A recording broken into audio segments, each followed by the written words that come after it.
Hey guys, I'm back today, day 34. It's 30 degrees and currently snowing a little bit. We're supposed to be getting 1 to 3 inches, I think was the latest forecast. I'm out here today in the Adidas Ultraboost Lite. I think this is the very first pair of what I would call the super foam era. I think this is like the first pair of shoes that I actually purchased. Adidas really changed the game when they released Boost foam. Prior to that, foams were they were pretty terrible. And Nike would have Phylon, I believe, and Lunarlon, I believe. But these foams were nothing in comparison to Boost. The amount of energy return and the level of softness that could be attained with those foams, it really just changed the game.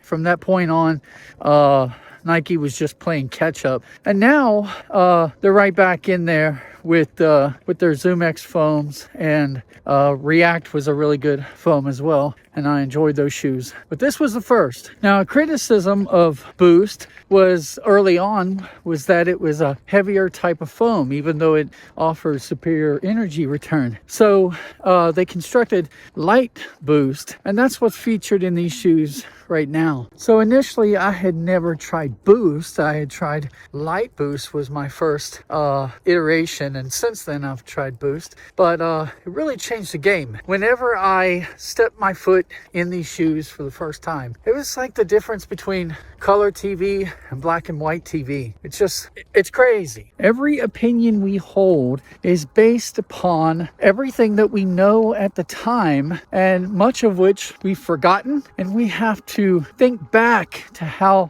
certain things felt. So what's that have to do with the shoe? Well, when I first stepped into the shoe, I remember the feeling that it gave me, and I remember how soft and how plush that it was, and I'm like, wow. And it was springy, and it was just like a really great balance of everything.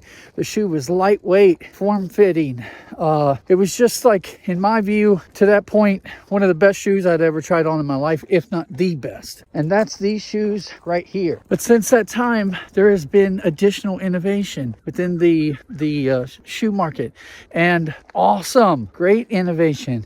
A lot of companies started realizing if they want to compete in this market, they've got to get into the foam game.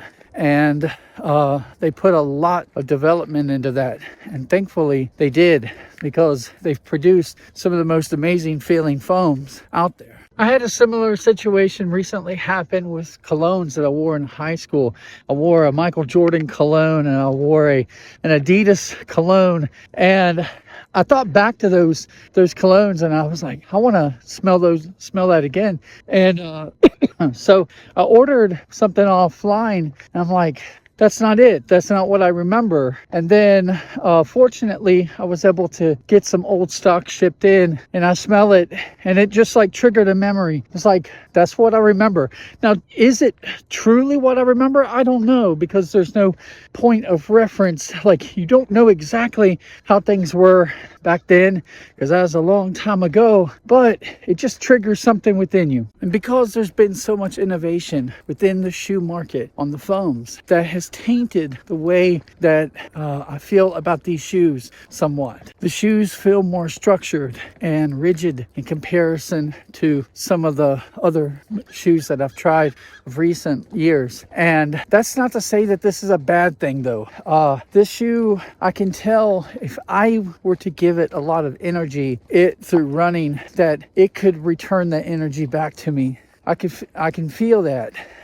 There seems to be a good amount of rigidity within the foam for stability. It's a really good shoe still. It's just not as soft as some of the other stuff, and maybe not even as responsive as some of the other foams that are out there, but still a wonderful shoe. The upper is so smooth. It is so comfortable. That knit just goes on like that perfect dad shoe.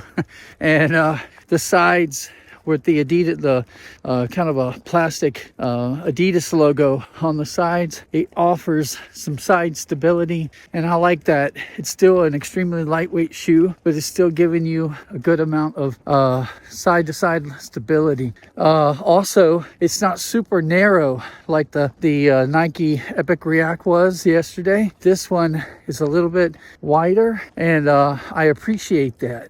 To me, as soon as I placed my orthotic into this shoe and stepped in them, I instantly felt a greater amount of stability, and I knew that the day was going to be a lot easier on me.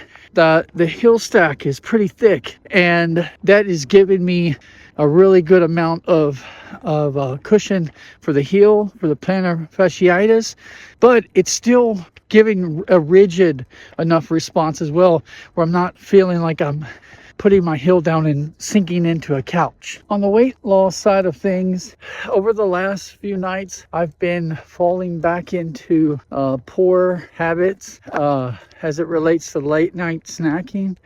I guess in comparison to what I used to do, it's exponentially better. It's just that I would like to curb the behavior 100% altogether. And I have strategies to help me with all of that, but you have to be willing to make those decisions. And over the last few nights, I just haven't been. So I've been snacking on little stuff, not like a ton, but and I've still refrained from all of the sugary drinks and stuff like that. So I guess it's still better, but not exactly where I want it to be. I want to give a shout out to the company Air Plus. They did not, of course, my channel is nothing. They didn't send anything to me. I just found their product in, I believe, a raw stress for less. And it's a insole for plantar fasciitis. And the reviews on it were pretty poor, actually. It was like 3.4 stars. And I thought, well, it's set up differently than some of the others, so I'll go ahead and try it. And if it doesn't work out, then I'll lose $8. But I'm glad I did, because it's been amazing. So I don't know where those low star reviews came from, other than maybe someone who doesn't have quite as high of an arch as I do, and you could find that middle plate to be quite restrictive, or not restrictive, but kind of pushing into your arch more than you would like. But for me, it's perfect, absolutely perfect. It pushes right up into the plantar fascia, alleviating stress as the foot comes down. And I don't know, I just know that I would not be out here without them. Again, the company name was Air Plus. Admittedly, after my walk yesterday, I came home, and throughout the night, my foot would, when it comes to a rest, it doesn't really cramp up or anything, but it just gets sore when I go to step back down, and to the point where it's almost impossible to walk unless I just try to stay on my tiptoe on the left foot. And it's been so bad before where I almost needed a cane. It's just crazy, the level of pain. So I've been using a massage gun on the foot pretty much each morning before I wake up. When I get done with a run, I keep saying run, but my fat butt ain't running. But yeah, I come home and I take off the toe spacers and all of that, and then I massage the foot again. And I might have to massage that foot like 4 or 5 times throughout the night. My thought on that is maybe if I increase the circulation into that area, then I could potentially help the healing take place a little quicker. I can't say for certain though. All I know is that the insoles are helping with the pain management. And then however, one drawback is as I'm walking through the house, I pretty much have to have the shoes on all the time. It's a little pain in the butt when you just want to go to the bathroom or something and you have to put your shoes on. 37 minutes into the walk, and I can say that this pair of Adidas Ultraboost Lites and the Nike Infinity React Infinity runs or whatever. Those two shoes are probably the best at managing the heel pain, and I'm going to have to give the overall nod to this shoe right here. It just it provides just what I need.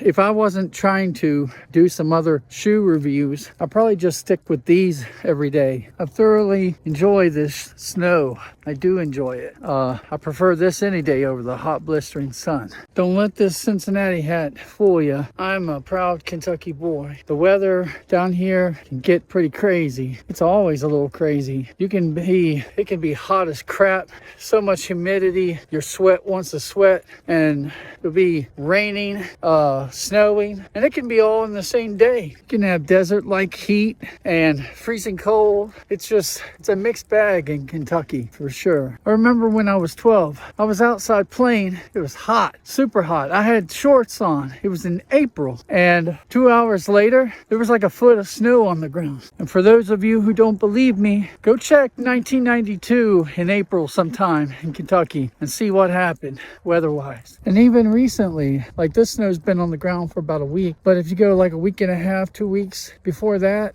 in this area, we had like a 6-7 day stretch, something like that, with temperatures in the 60s. Like, I think one day even reached 70. It's nuts down in Kentucky. Usually I stop to run at, or the walk at 45 minutes. It's currently 53 minutes into the walk, and I'm going to call it. I was able to get some extra minutes just due to these shoes feeling pretty nice. Makes a huge difference, guys. Anyway, thank you all for watching, and hopefully I'll see you tomorrow. Later.